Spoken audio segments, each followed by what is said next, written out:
And for more, we turn now to Monsignor Christopher Nalty from the Good Shepherd Parish and the Basilica of Saint Stephen in New Orleans. He and his family have been in New Orleans for generations. Monsignor, great to be with you today, and we are so sorry for all that you've experienced, everyone in New Orleans, and we're praying for you all there right now. What is the mood like in New Orleans?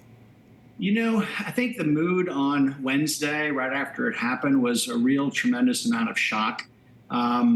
You hear it, I obviously came up on my phone when I got up early that morning for Mass.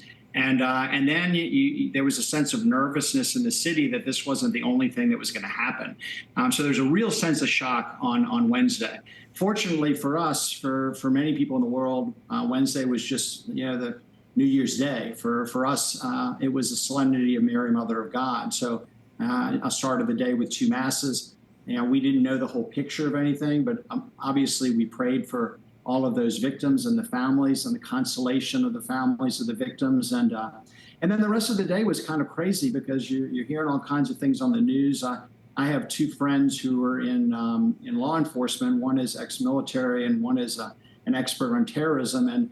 And both of them told me, do not go downtown today. Sadly, 14 people died and 2 young Catholic men died. Let's talk a little bit more about that and how the Catholic community is kind of rallying around their family and friends and their peers during this time. Yeah, the interesting thing about the cathedral, that's its parish. So the Archbishop has really taken the lead. That's his parish. That's where his cathedra, his bishop's chair is. And so he's really been out in front. But both of these young men come from other strong faith communities. I'm connected to one of them who is very close to the boy, Tiger Besh, who passed away. And he immediately went over to the family's house and brought them food. The people in the hospital kept him alive until his parents could get there. He received holy anointing, thank God. And then they had prayer vigils at his parish.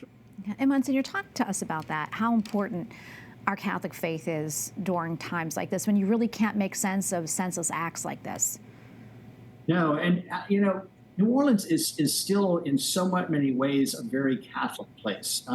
It's sure the people are Catholic, but we celebrate a lot of holidays that people don't celebrate that are Catholic. I mean, on Monday is January 6th, the Epiphany. Some people just don't mark it. Well, it begins king cake season for us, reminds us of the Magi. And then king cake season goes all the way through Mardi Gras. And then at midnight on Mardi Gras Day, the police go down Bourbon Street, clear the street, and say, Mardi Gras is over. It's time for Lent. Catholics, many of the Catholics I know, we don't eat fish, we don't eat meat on Fridays. It's a recognition.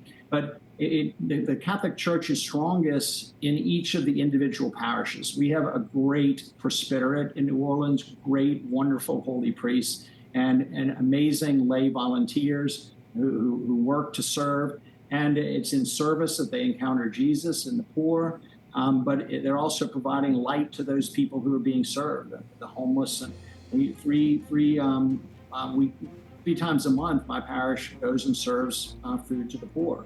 And they come back grace-filled, because whatever you do for the least of my brothers, you do for me. We're going to continue to pray for all of you in New Orleans. Monsignor Nalty, thank you so much for your time today.